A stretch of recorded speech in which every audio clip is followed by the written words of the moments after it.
Finally ખૂબ જ સ્વાગત છે તમારું મારા નવા બ્લોગમાં. ઘણો ટાઈમ પછી મેં ચાલુ કર્યો, પણ કાંઈ વાંધો નહીં. મારે ચાલુ કરવાનો મતલબ એક જ હોય, કારણ કે કામ વગર હું કોઈ દી બ્લોગ ચાલુ કરતો નથી.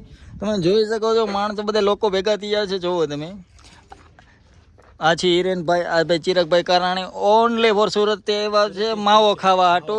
તમને ખબર ન હોય તો કહી દઉં, આ માવા ખાય છે એમ. તો આ બાપુ છે. બાપુ તમે કઈ ખાવ છો? ખાવ છો માવો? ખોટું ન બોલે, આપણે માવો ખાવ છો.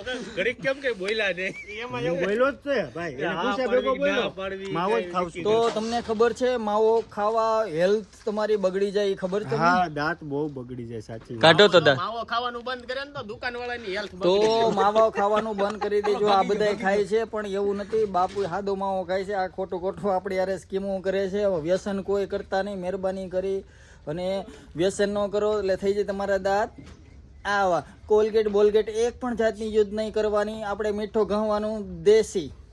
તમારું શું કહેવાનું હિરેનભાઈ? દેશી ઘઉં હોવાનું હોય ને. દાંત કાઢો. જો હિરેનભાઈ ના દાંત સફેદ છે, જોઈ શકો છો દુષ્યંત.